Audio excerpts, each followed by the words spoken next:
the show that is unafraid to give you the hottest takes, the most controversial opinions that you possibly can in the world of daily fantasy sports. I'm Chris Spags, joined as always by the top DFS player in the world, the namesake of this YouTube channel and the site Osmo.com, Alex Osmo Baker. How are you doing, Alex? I'm doing great. Looking forward to week 3 here. I heard some people saying this may be the greatest week of fantasy sports ever. So let's do it. I wouldn't mind winning $1 million here or there. No hyperbole at all on that, I'm sure, as is the nature of the DFS industry. And another man who also is not known for hyperbole, another straight shooter here, Mike Tagliere of FantasyPros.com, one of the better analysts out there. His column, The Primer, one of the must-reads. A real bear to write, though, Mike. But how are you doing on this fine Saturday?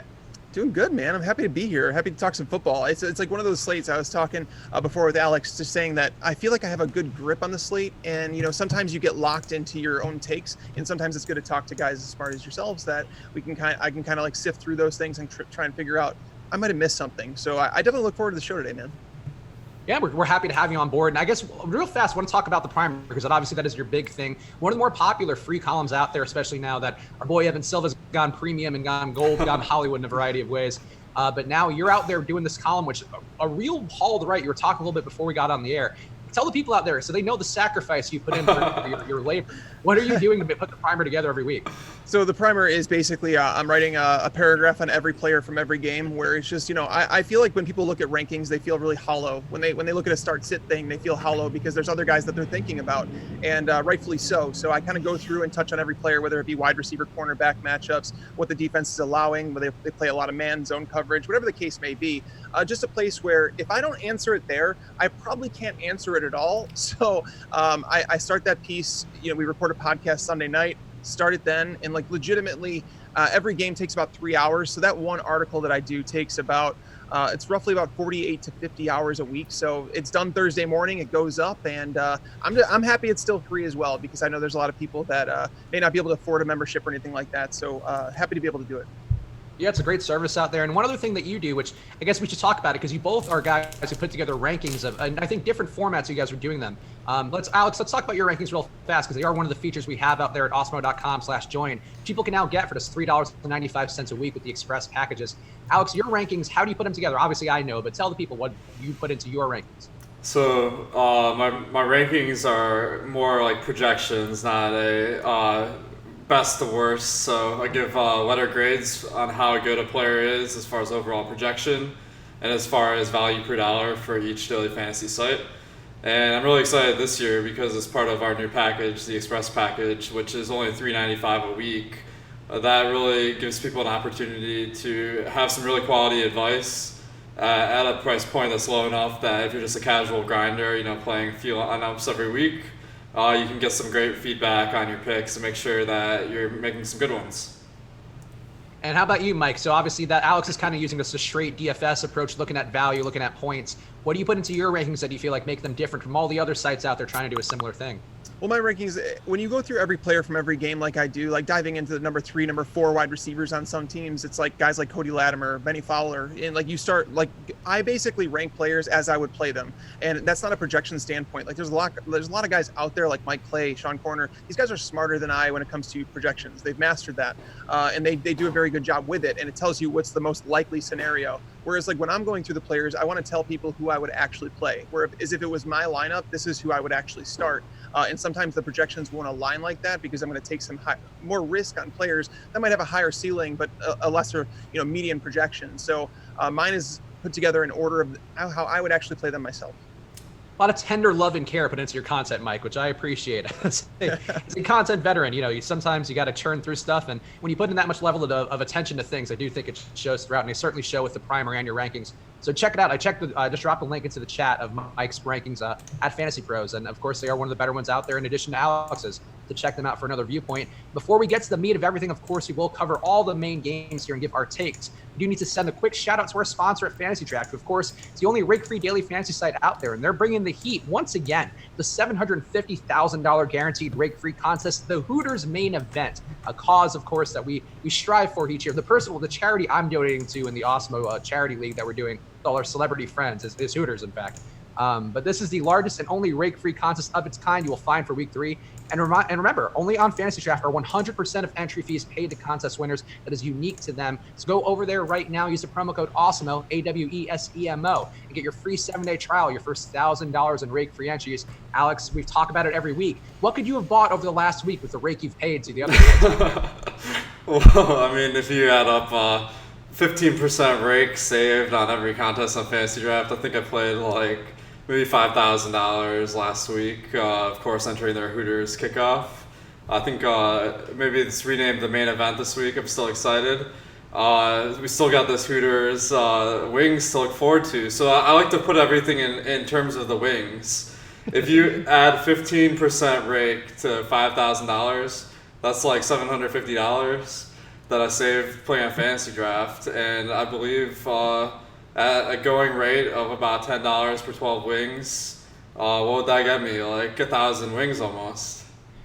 And you could certainly polish them all away, I'm sure, in one sitting. Do the old Josh Engelman special and eat yourself to death on a live stream. That's the goal here. Maybe that'll be our next Fantasy Draft sponsored content. But of course, go check them out. They do support us. They help us bring guys in like Mike every week. A lot of the smartest minds of DFS joining us around the contrary. So go check out fantasydraft.com right now and use that promo code AWESEMO, AWESMO, AWESEMO.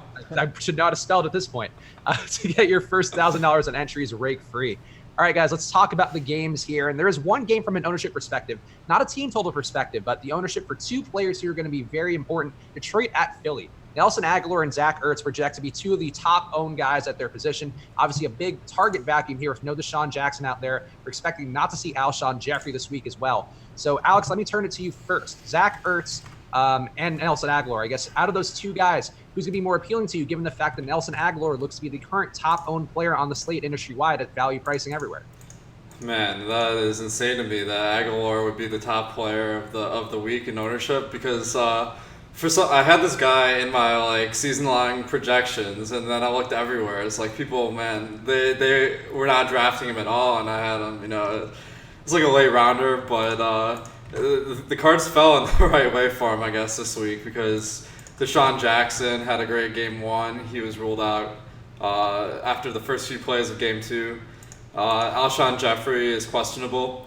I think if he plays, then Nelson Agholor will be a lot less popular, so we're waiting on that news. But I mean, Nelson Agholor is a fine player, but he's not like a target monster or anything. I think Matt Collins and JJ, our Sega Whiteside, will come in and get some targets. So I'm more interested in Zach Ertz. He gets a ton of targets whenever he's on the field. He's targeted about a 25% rate whenever he's running a passing route. And he's been running passing routes about 7 out of 8 plays for the Eagles this year. So I expect him to have a heavy workload and be a top-end tight end this week. Mike, how are you feeling about Agholor here? Because he is running 41 routes per game, also getting 2 targets of 20-plus yards. So I'm a little more bullish. I do think him as a chalk play could be a scary proposition for the reasons that Alex mentioned with Arcega Whiteside and Mac Hollins in the mix. But how are you feeling about Agholor and his potential?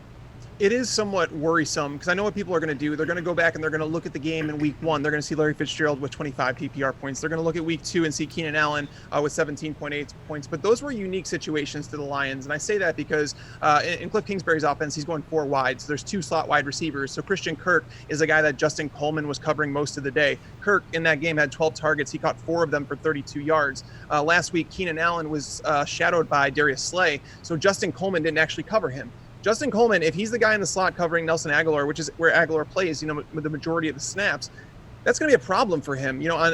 He's had I think 45. He's allowed 45 yards on 17 targets in his coverage this season. Nelson Agholor is not the type that's matchup proof. He's not a guy that's extremely talented and you can't stop him. He benefits from having guys like Alshon Jeffrey and Deshaun Watson on the field. Or Deshaun Jackson on the field, but I don't believe that you need to play Nelson Agholor. I think there's some cheap options that you could find around his price point. Like, I'm sure, I don't know if we're going to be talking about Randall Cobb or not. He's a little bit more expensive, but I have Cobb as a higher ranked player this week, and I would rather play him. I just feel like he's somewhat safer.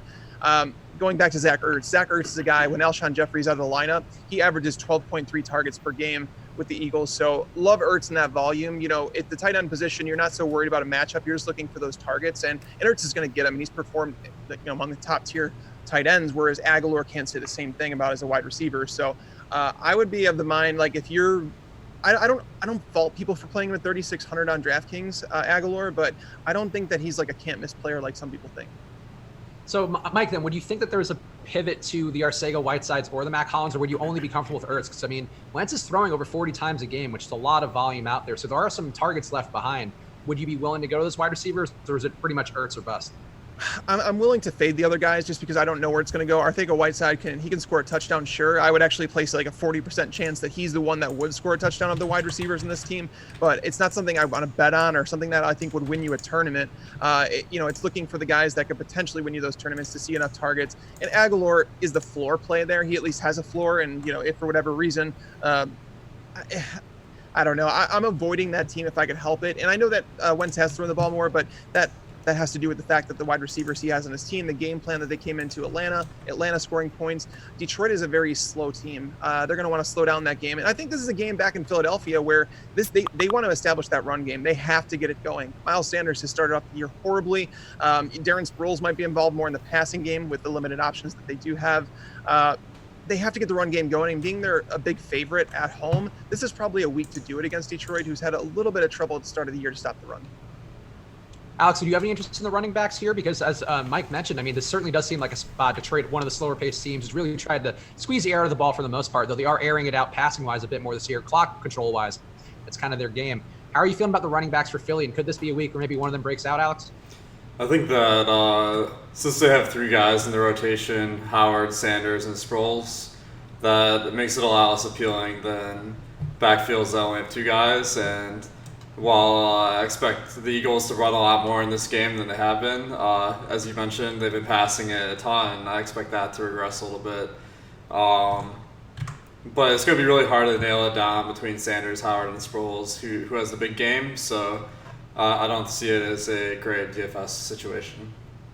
All right, that makes sense. And let's talk about the other side here, because one stat did jump out to me. Matthew Stafford on the year, leading the league in deep attempts with 8.5 attempts at 20-plus yards a game. And he's a lot of those coming last week, and a lot of those going to Kenny Golladay, a guy who should benefit from a secondary for Philadelphia that's been a little bit worse this year. Golladay getting well targeted, obviously a big play receiver, a big bodied receiver. Alex, I think he's a guy you tend to like, but also you have your boy Kerryon Johnson here. Who would be the Detroit plays that you're comfortable with? I don't think Detroit is really a top-end option this week, but if I had to go with one guy, maybe it'd be Golladay. I don't really buy into this Detroit throwing downfield because they've been such a clock control team for a long time. And they play at a really slow pace, so not the greatest fantasy situation, especially going up against the Eagles. They're almost a touchdown dog, it's not a great spot for fantasy potential, but Golladay has been getting a lot of the work this year. Let me pull my numbers here. He's been targeted 19 times on 84 passing routes. That's a real feature role there. So I think that he is a pretty good play if you're stacking up the game, and maybe if he would be contrarian, then I'd go to him. How about you, Mike? Any interest in this Detroit offense at all, who has shown some explosiveness, even though they do try to control the clock? Yeah, I mean, the way you attack Philadelphia is through the air. You're not going to get it done on the ground. Like, going through the first couple weeks, I mean, Devonta Freeman, 22 yards and 11 carries. Darius Guice struggled against them.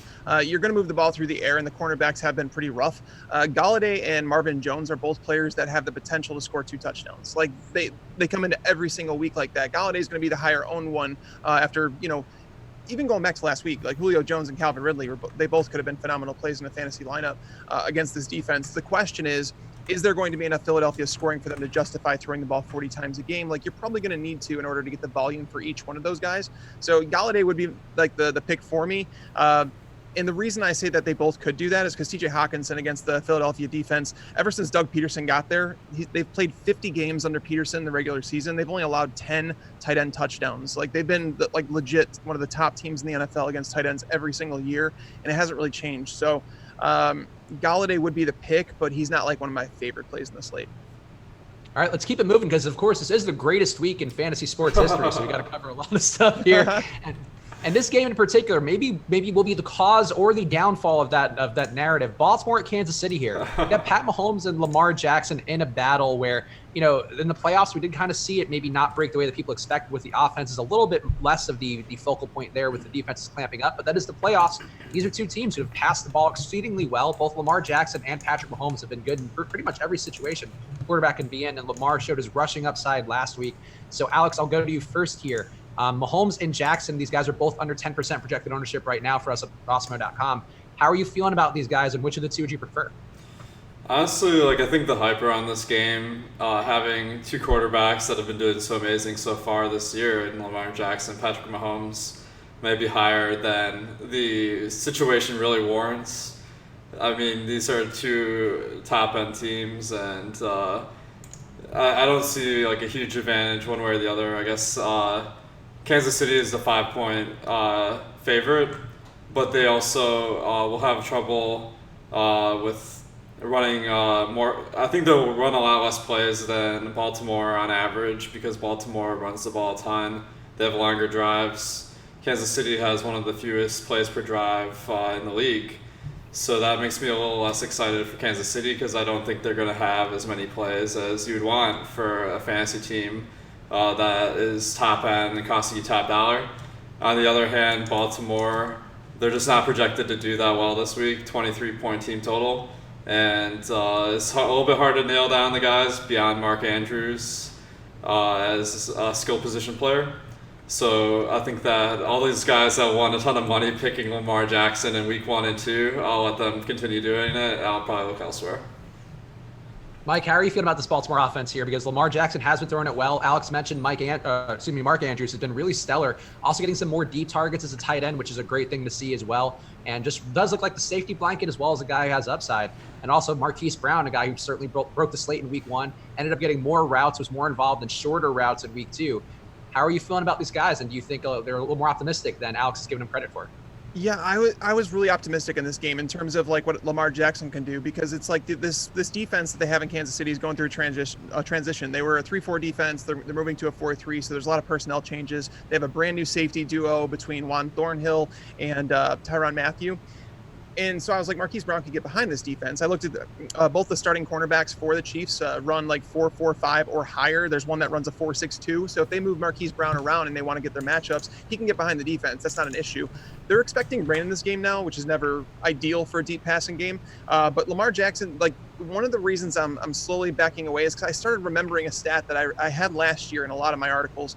It was that Kansas City over the last 3 years has allowed more than a touchdown less at home.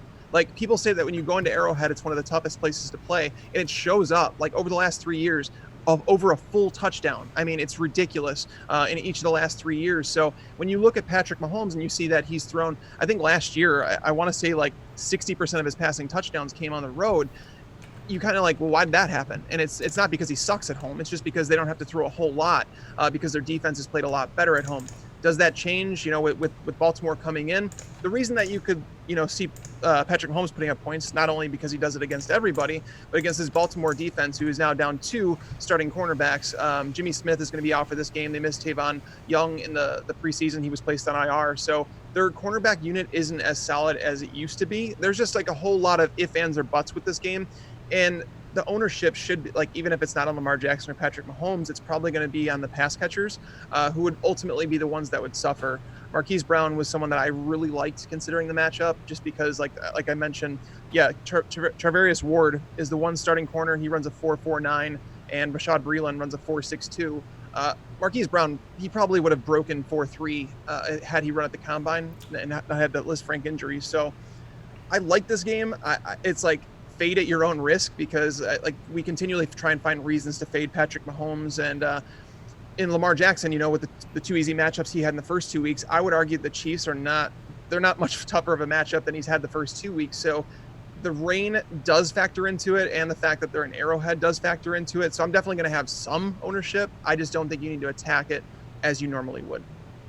So you mentioned the weather there, and I think too, just from a game plan standpoint, one thing that does seem like a logical approach to me, whether it can last or not, would be if Baltimore tried to lean on Mark Ingram a little more, because he is a guy who has shown he can carry a lot of carries, and also just be that guy who slows things down and chews up yards.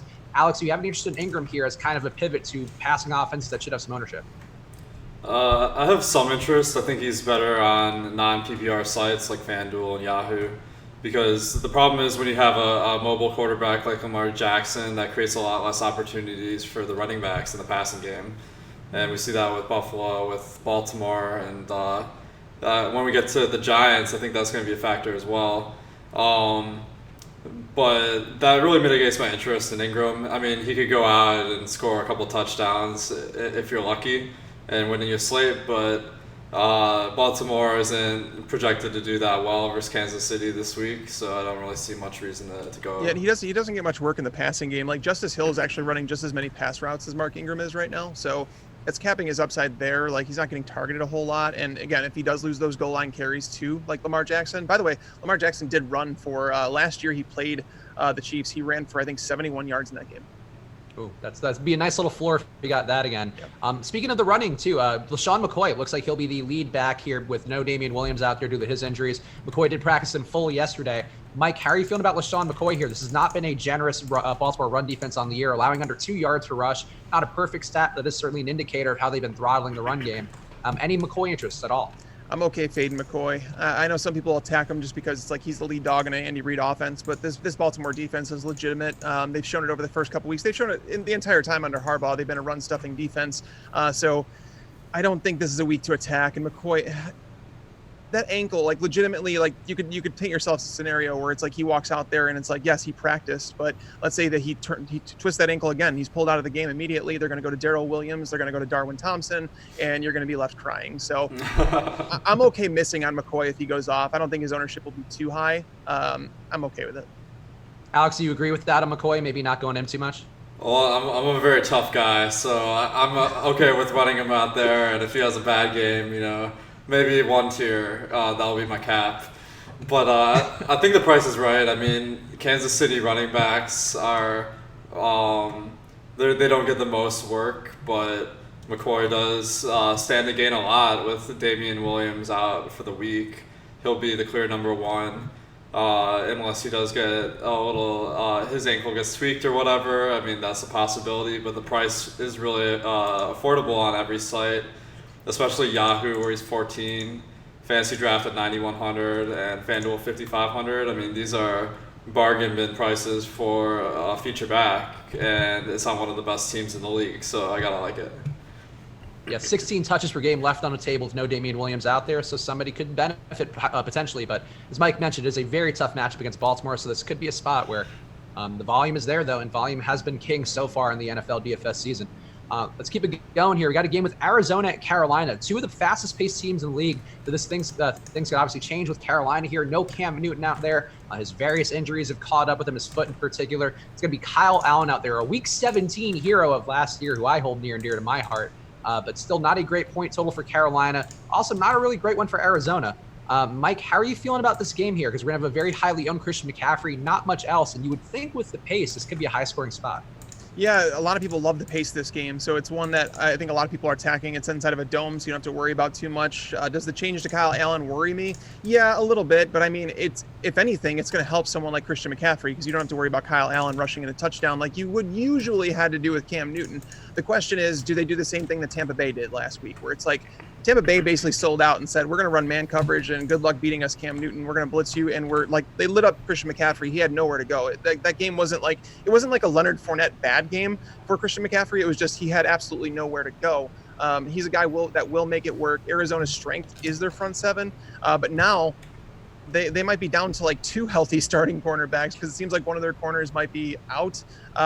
It's a really rough scenario in Arizona. So, knowing that Cliff Kingsbury, I don't know if he has the ability to slow down his offense. There should be a lot of plays in this game. So I understand attacking this one.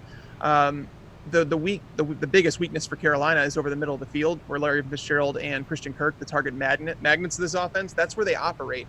And knowing that's where Carolina has really struggled over the first couple of weeks. I mean, we saw it with Chris Godwin last Thursday night. So this is a matchup to target. I don't think I necessarily want to play Kyler Murray, but if you wanted to play Larry Fitzgerald or Christian Kirk, I have no issue with those guys. And McCaffrey, definitely you'll always have some exposure to McCaffrey. Like, you don't ever want to shut him down. But at the same time, I do wonder if there was like a blueprint last week where Tampa Bay is not the most talented team, like on defense, but Todd Bowles has come in and done a lot with that defense. So you just have to wonder if it's a blueprint for teams to say, we shut down McCaffrey and this offense stops, And like, if you're a defensive coordinator, like, think about it. Like, okay, am I going to make Kyle Allen beat me, or I'm going to make Christian McCaffrey beat me? I'm going to make Kyle Allen beat me. So that's basically my only concern for him, and that's why I would actually turn to Zeke over Christian McCaffrey if you're making that decision.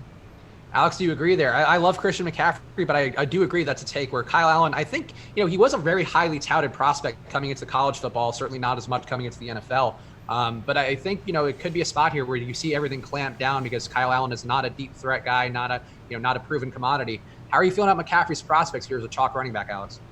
I like him. I think that a lot of the work that McCaffrey gets isn't necessarily valued the same way in fantasy as it is in real football. I mean, if you throw him a pass like for 5 yards or like 7 yards or something, like that gets you a ton of points in PPR. Like if you do it, like if they do it a lot of times over the course of the game, and that's how he gets those like 40 fantasy point outings. I could definitely see that happening here. And I think that Kyle Allen is a pretty decent play as well. He's really cheap. Carolina has a great matchup versus Arizona. They're projected for above 20 points, which is pretty good for a backup quarterback. And McCaffrey's an easy person to pair him with. And you can also throw in DJ Moore, maybe Greg Olsen if you're taking some shots. And you have a pretty nice lineup with that start. I am I don't know if you see me as you were talking, Alex, but I lit up when you started talking about this because I thought, look, I don't want to have a ton of Kyle Allen this week, but I do think he has potential here. I also think the routes that DJ Moore runs, a lot more close range ones designed to kind of get him some room to operate. I think that's going to benefit Kyle Allen, and Curtis Samuel, a guy too, has been a really good yard after catch guy. Mike, I'll turn it back to you though. Let's make this a Kyle Allen hour. How are you feeling about Kyle Allen? I like him at 5K. It's worth it definitely in a tournament because it allows you to do so much with your lineup. You could potentially put McCaffrey in there, and you could put Ezekiel Elliott in there and be okay if you go cheap at defense. So I definitely I'm like starting to come around to that idea, especially knowing that looking at the targets that he actually spread out to the offense last year.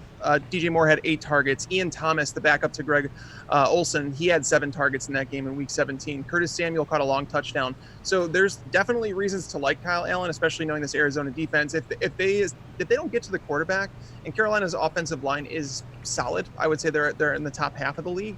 If they don't get to Kyle Allen, that secondary is going to be had. They have Byron Murphy back there, who is he's a rookie cornerback, and then they have a cast-off out there opposite him. So I'm okay with it. And I think Greg Olsen is probably one of the safer plays too. Like, I think he's more of a cash option because I just don't think that Greg Olsen has the breakaway speed to score touchdowns anymore in the open field. But like this Arizona defense has been destroyed.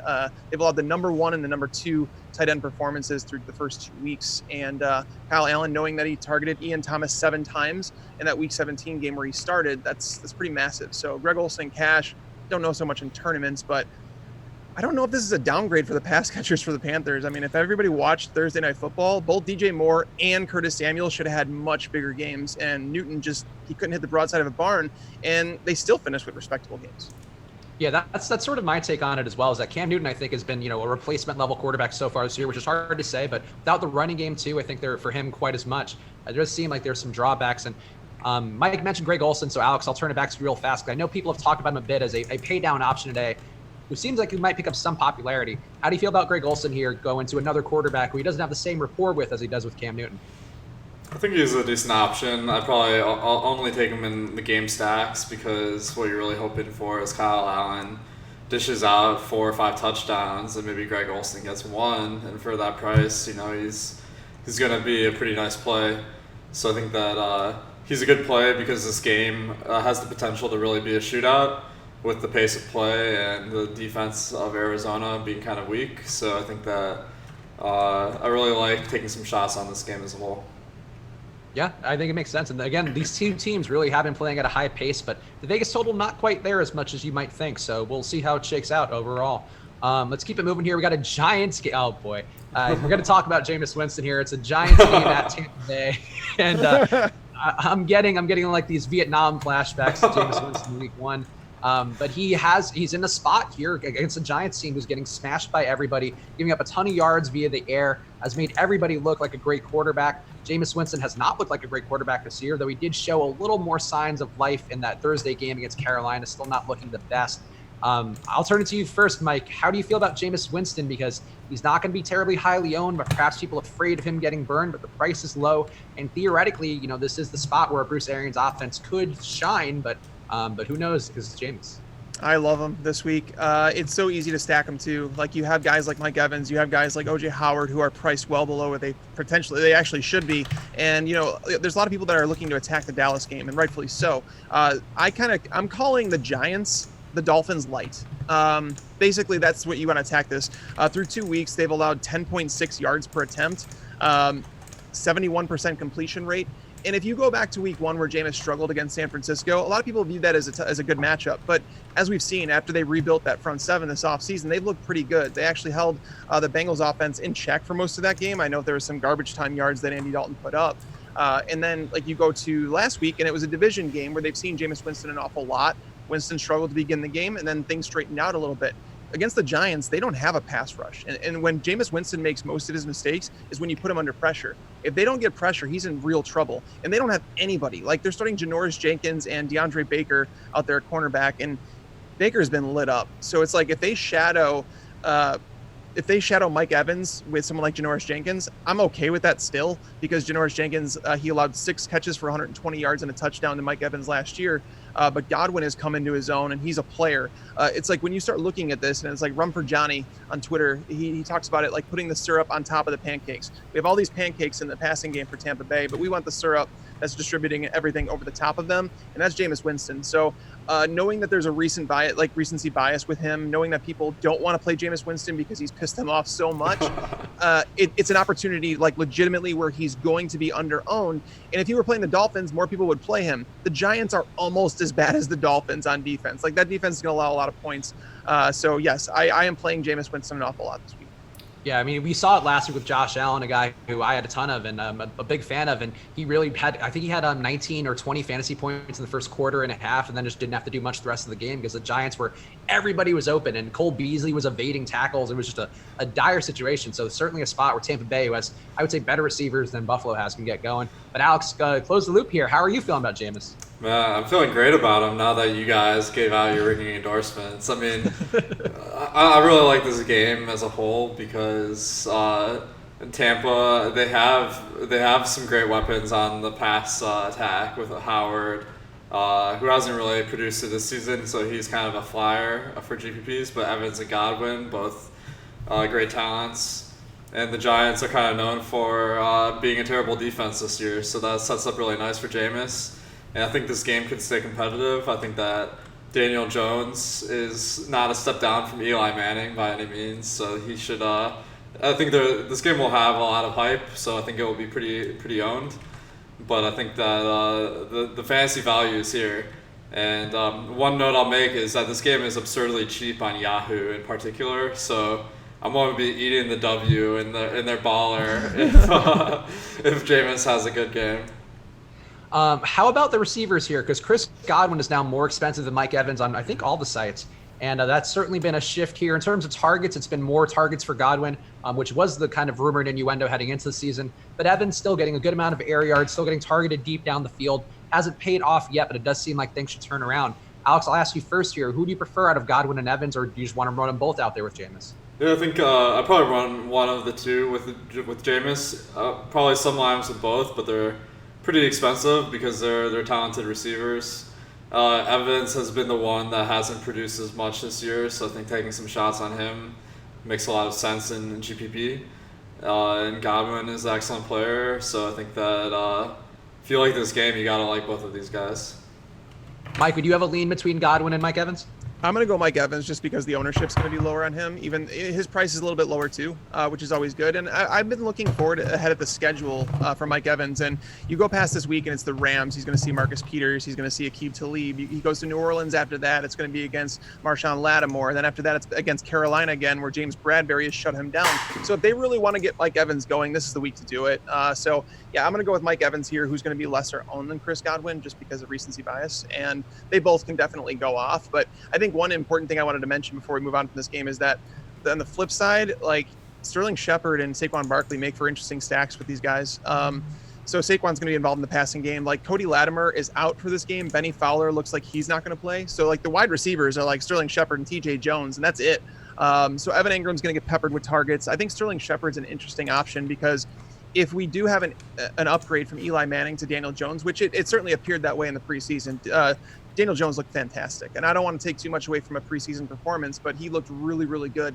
So if he can hit, Sterling Shepard consistently at 4,900, he's like a crazy value that you can stack on the other side of the game to kind of the correlation between the two would be really good.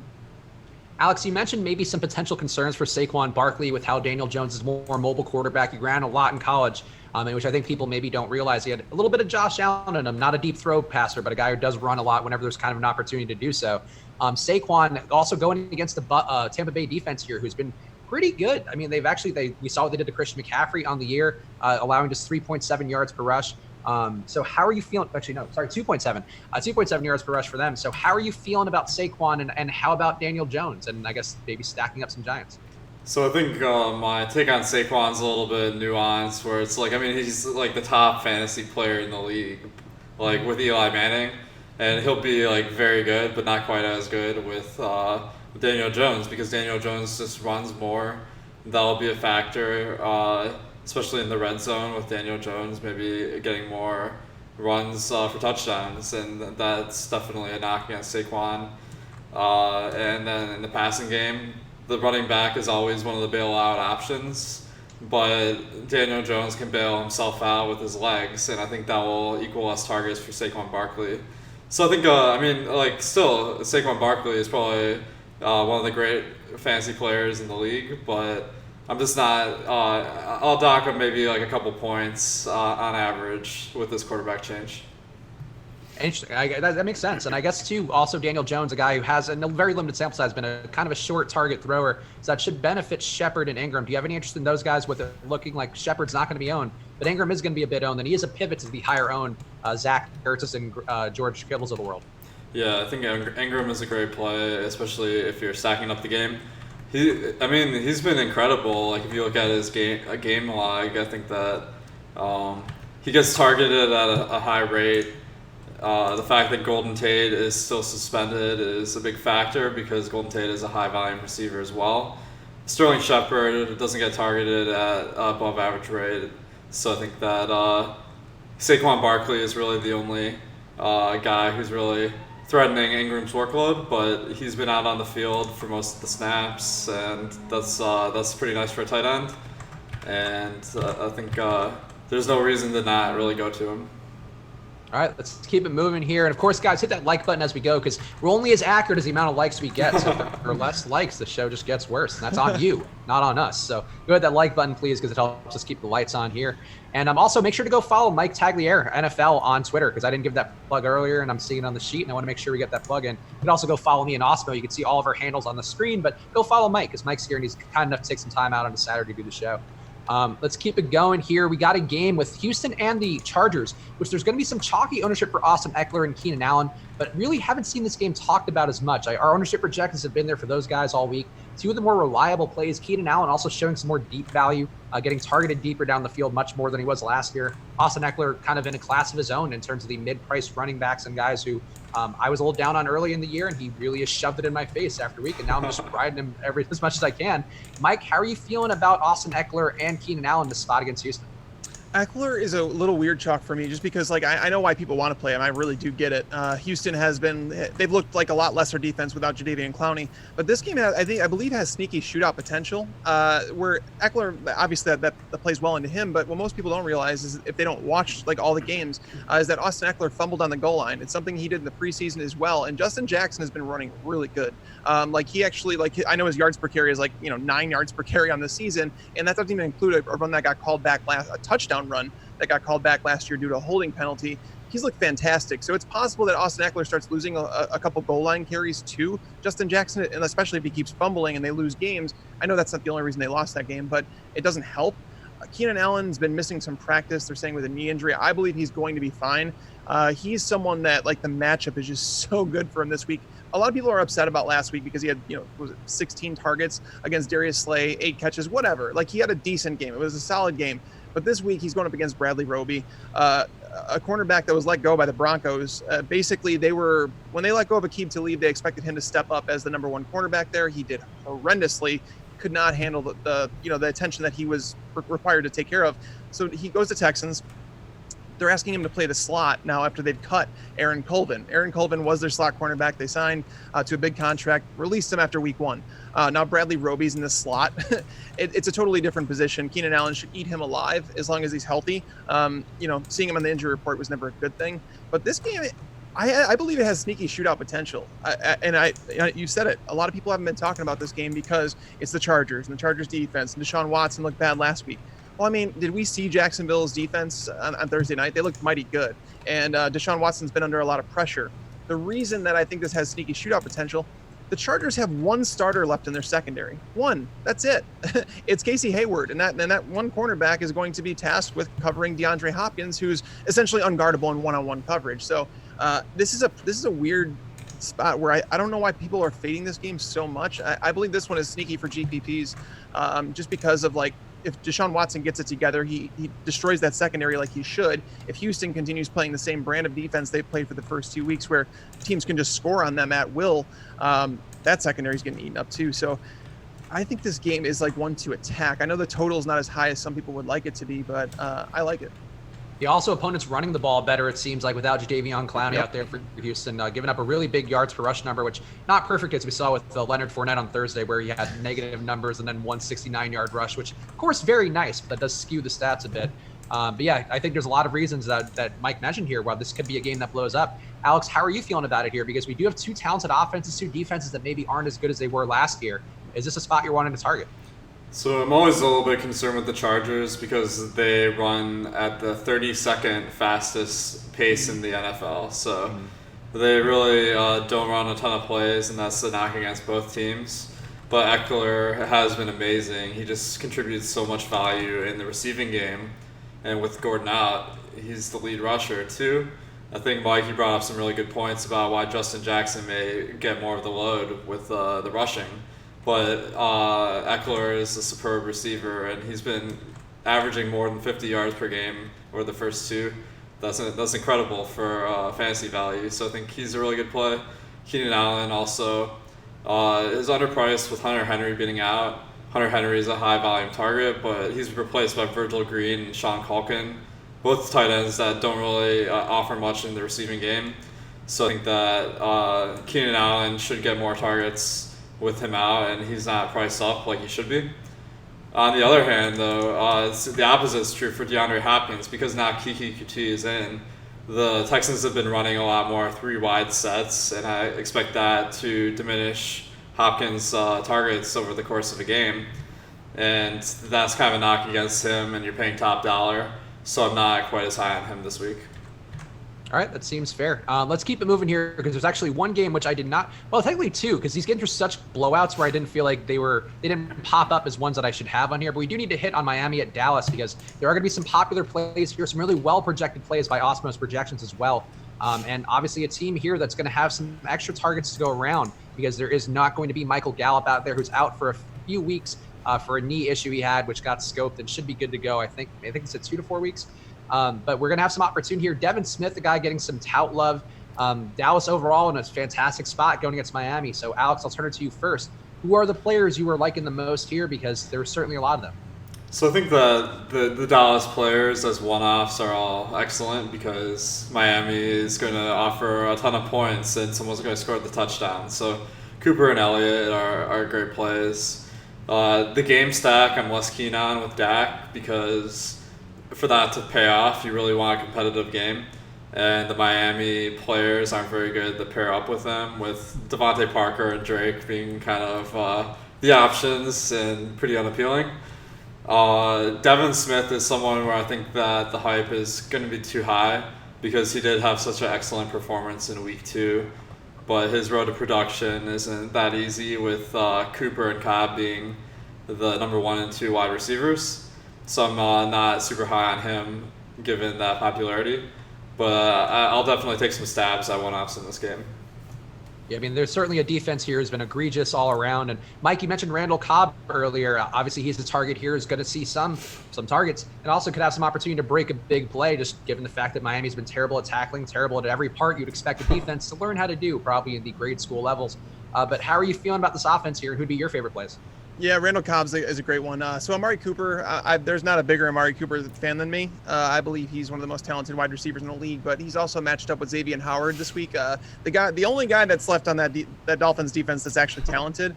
And a lot of the stuff that you saw last week that the Patriots were doing was on Eric Rowe and Jamal Wiltz, their new slot cornerback, because they traded away Minkah Fitzpatrick, a guy that was actually pretty decent covering the slot.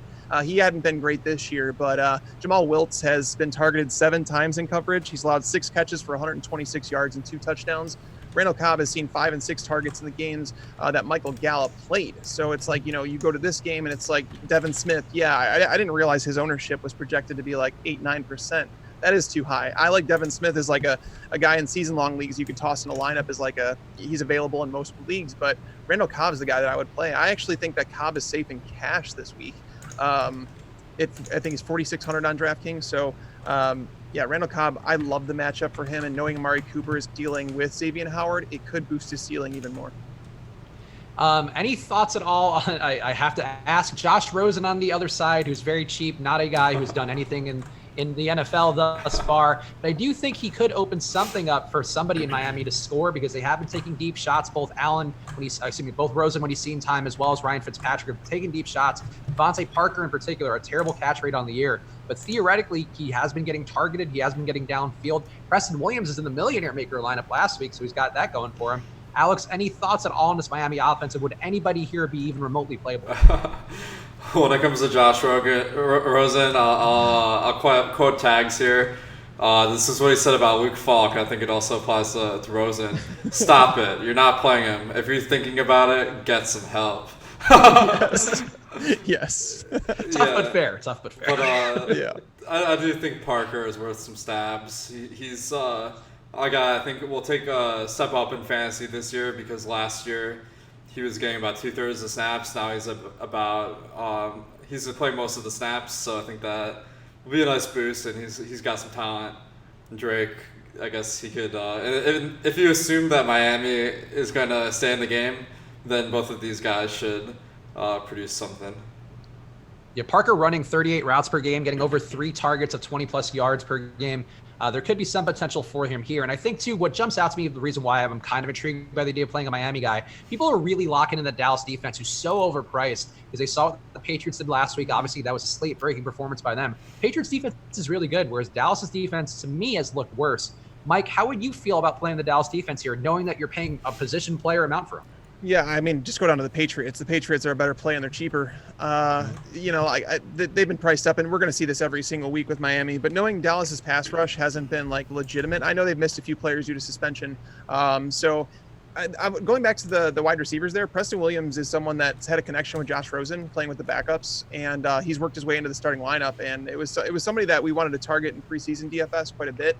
So Parker, the thing is, Rosen is going to be a little bit more protective with the ball than Ryan Fitzpatrick. Fitzpatrick's willing to just degaff it. He's willing to throw it up in one-on-one coverage, sometimes maybe even with a safety over the top. Whereas Rosen's going to have to take care of the ball a little bit more if he wants to keep this job, if he wants to stay in the NFL, because right now, things are trending in the wrong direction. He's got a really bad shake in the NFL. So it's like, if he go with the guy that he's more comfortable with. And I think that's probably Preston Williams at this point, even though Devontae Parker might be the more talented player. It's tough to say at this point because eventually talent does shine, and it just hasn't. Yeah, no, that makes sense. Alex, how about you? How about the Dallas defense, which people seem really, I've seen a lot of people in the chat today, just in the show, and no disrespect to them, but a lot of people saying like Dallas is like a lock play, and I'm personally not seeing it. So how do you feel about it, Alex? I think the scenario where you'd be high on these defenses, it would mean there's like a lot of value at other positions. And there's a little bit of value, but it's all like pretty chalky this week, so I don't really see myself paying up for defense a lot. And I think as a point per dollar play, you're better off paying for some cheap defenses that maybe have decent matchups instead of a great matchup. And let's hit on New England as well, because obviously this game, another gigantic total favoring New England, in which they are really expected to roust and rout the Jets, who, Luke Falk came in and looked, I guess, about as good as a third-string QB can look. And that's about as much as you can say for it. But certainly the Patriots are going to go out of their way to stop Le'Veon Bell here. Going to be a tough situation for them. This New England defense has looked stellar on the year, generating good pressure, opposing really offensive, not being able to get much going against them at all. Alex, how are you feeling about the New England defense here? Because they are a little bit cheaper, and maybe you need less value to get there. I think if I had to go with one between Dallas and New England, I agree with Mike. New England's probably the better one. They're cheaper. I actually have them projected for more. The Jets have a lower team total, and Luke Falk, the third string quarterback at this point. Not expecting a lot from him, so I think that is about as good a spot as you're gonna get for a defense. And then, Mike, you mentioned the defense, so we'll skip that part. But New England's offense here, no Antonio Brown out there because he is a man who just cannot help himself to self-sabotage. We are going to see more consolidated targets for Julian Edelman and Josh Gordon, who did seem kind of like a forgotten man in that offense last week, with Antonio Brown getting a lot of red zone looks, a lot of deeper targets. So, Mike, how are you feeling about the pass attack here for New England? And do you think they have a good opportunity here, because they're not going to be owned, but it does seem like the offense is more consolidated now without AB out there? I'm kind of ticked off that Antonio Brown was cut because I wanted to play Josh Gordon at lower ownership, and like looking at it, it's still projected at just like 3 to 4% for Josh Gordon, and I think Gordon's a phenomenal play. He was a guy that people are going to look at AB, and he was going to start seeing a lot of attention from defense. And Josh Gordon, something he hasn't seen throughout the entire course of his career, is single man coverage. Like, people just don't do that to Josh Gordon. Unfortunately, the Jets don't have a choice. Their defense is horrendous. Jamal Adams is going to be up in the box. They're going to be blitzing Brady, who might be without 2 of his starting offensive linemen. But that's the thing, is Josh Gordon is a man. Like, good luck bringing him down, especially when you're going to bench your top corner, Tremaine Johnson. Tremaine Johnson is they benched him before last weekend. We saw Odell Beckham Jr. kind of eat up in a role where it's like you have to get your hands on those guys and they could take off and run after the catch. Edelman should be a target hog. Those are, like, I think Edelman and Gordon are both good plays. I think Gordon's the better tournament play just because he'll probably be lesser owned. And also, we had Sony Michel fumble a ball last week, and I know they were up big. They were up 30-some points when it happened, but Bill Belichick's a stickler for this stuff. It would not surprise me if he's on the bench this week for the first quarter, and a lot of people that are playing him are going to be really ticked off. So that's going to lend to, again, Julian Edelman, who if the Jets are blitzing under Greg Williams like we expect them to, we should see Edelman getting a lot of quick targets. James White, phenomenal tournament play against the Jets as well. They're going to score points, so you want parts of this offense. Gordon is a big hitter at wide receiver. He's priced down after one down week, but James White is another one that I like an awful lot.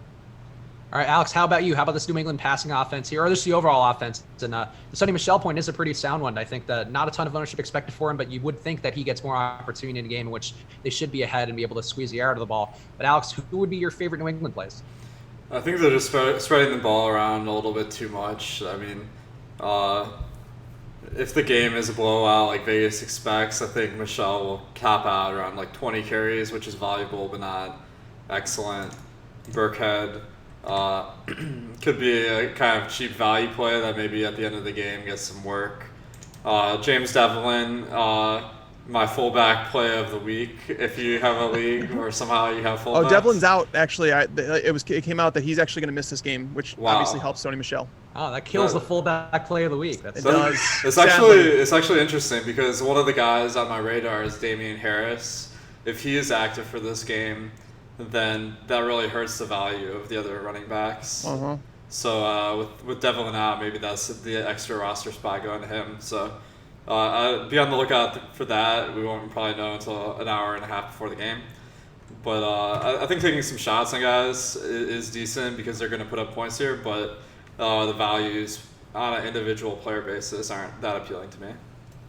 All right, so I have a couple questions I want to get to, but I want to touch on one game very fast because Alex, you know where I'm going here. It's gonna be the Josh Allen game because last week he looked good. This week his price is up a bit, but he didn't quite smash the ceiling because they really didn't need him to. Now he's going against a Cincinnati or defense rather, who's probably, I would say, comparably bad, maybe not quite as bad in that Miami Giants tier, but according to PFF's grades, not far off. Giving up over 10 yards per pass. Allen's looked good. John Brown was a chalk play last week. Didn't get there all the way, but he still had 7 catches for over 70 yards. Just missed on a 50-yard deep bomb, which would have basically made him a slate breaker.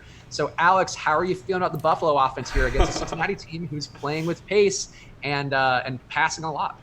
I mean, just on an individual player level, like Josh Allen, because he runs the ball a lot, throws downfield, but I don't like him from a roster construction standpoint because he is pretty popular, and to win a GPP, what I'm really looking for is to stack 2 receivers with my quarterback.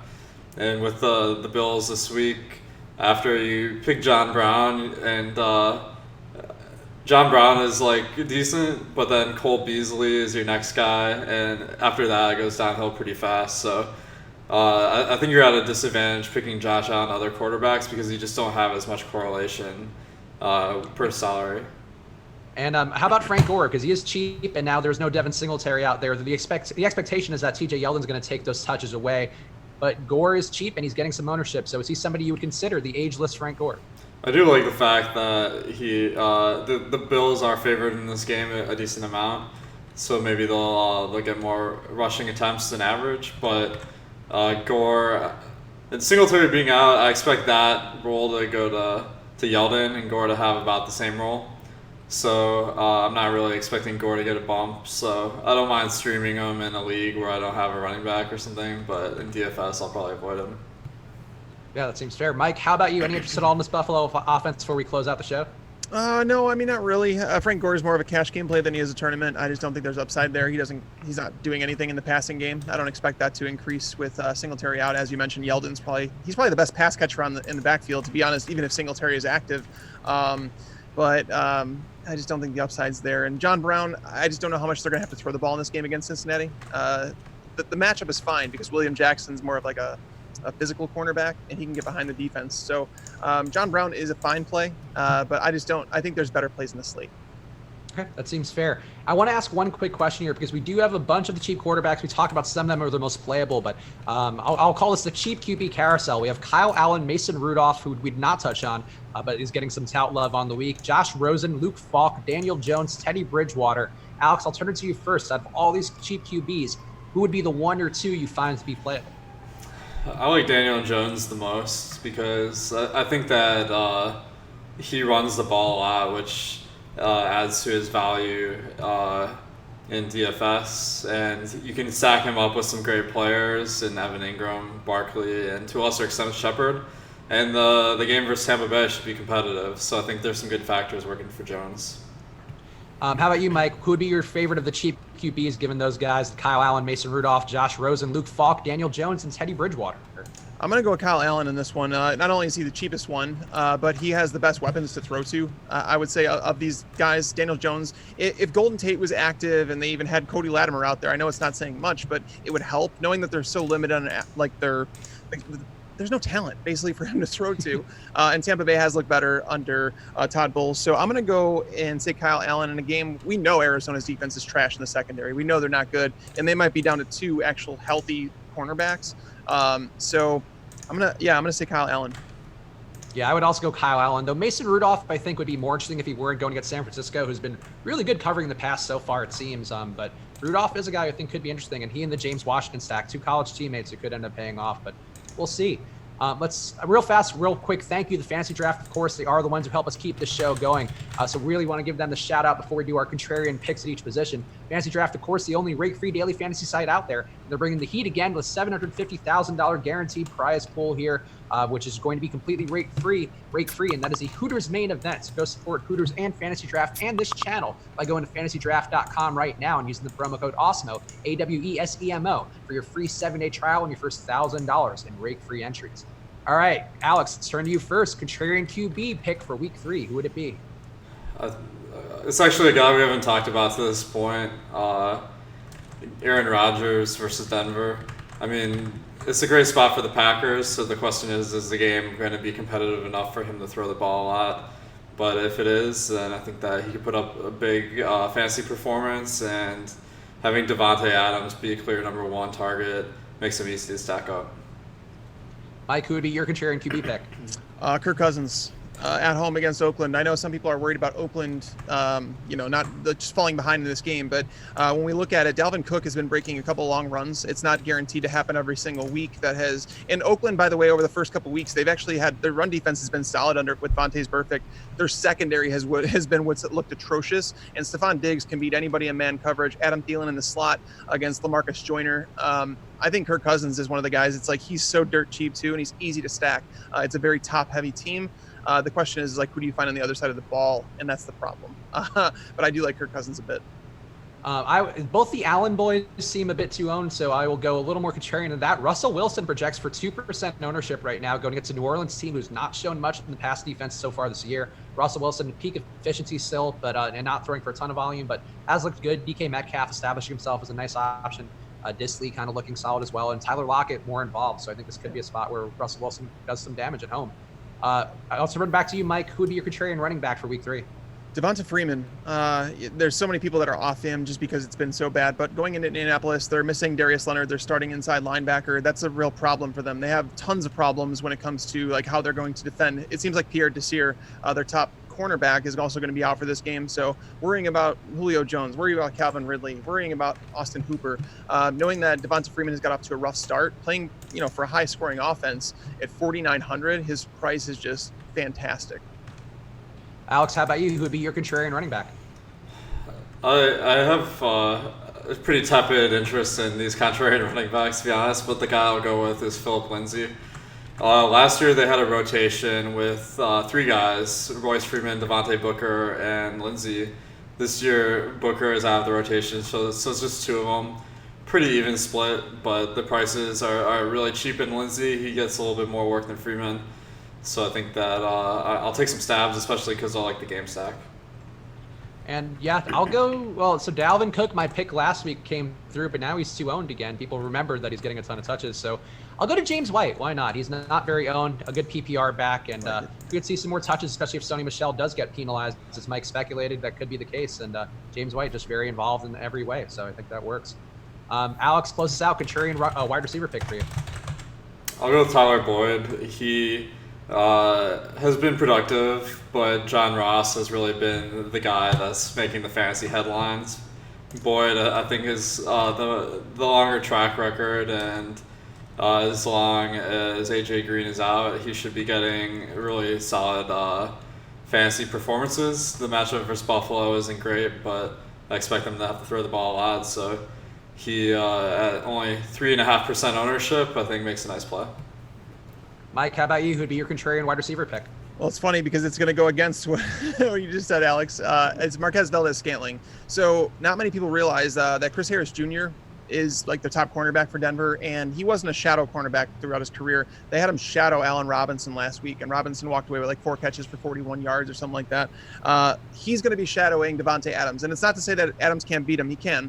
He could be fine, but Valdez-Scantling, people are so down on him after last week, but Minnesota, Trey Waynes has just as much speed as Marquez Valdez-Scantling does, able to hang with him down the field, whereas you come to this week, and it's either Bryce Callahan, who'd be coming off a multi-week injury. I don't even know if they're going to have him play on the perimeter or not. It seems like he might go into the slot, which means Isaac Yiadom, their second-year cornerback, who has been burned, legitimately nonstop burned. We saw Tyrell Williams giving it to him in week 1. That's who Marquez Valdez-Scantling would be going up against. So I like MVS in this game, and at just 4.5% ownership, he's He's one of my favorite contrarian plays. I would take Kenny Golladay for mine just because I think Philly's going to put up some points, and I think the routes that he's running over 40 routes per game, getting those deep targets again over 3.5 per game for him. I'm intrigued by what I've seen from them. Certainly could regress. They certainly could go to a more run-heavy approach, but I think Galladay's volume is pretty safe, and I like the spot for him versus Philly, so he's my guy. All right, Mike, what were your plugs here? I want to turn the floor over to you. What do you want to plug over at Fantasy Pros or your own Twitter or everything? Yeah, no, follow me on Twitter at Mike Tagliere NFL. Check out the primer. It's what I do. It's my heart and soul goes into that every single week. My family allows me to do it. where it's like 30. I think this week was 34,000 words that I write every single week for you guys. So if you ever have a question about a player, no matter how deep your league is, I promise I talk about every one of your players, and it's not biased. There's no emotion involved because I talk about everybody. So check that out and listen in to the Fantasy Pros Football Podcast. You go check out Mike's work, doing a great job. Follow at Mike Tagliere NFL on Twitter. Alex, final words on the show. Mike, thank you so much for joining us today. I mean, you got extensive knowledge of the NFL, and I was happy that we didn't have too many contrarian picks versus each other, because that would make me feel a lot less confident. So let's go out and win some money with these picks we're touting up here. Yeah, I hope everybody enjoys the greatest week of fantasy sports in the history of the world, of course, that we're going to be having here. And we appreciate you guys watching. Hit that like button before you go. Go follow all of us on Twitter because we're here for you guys all the time. We appreciate the support, and we'll see you guys again soon. Good luck.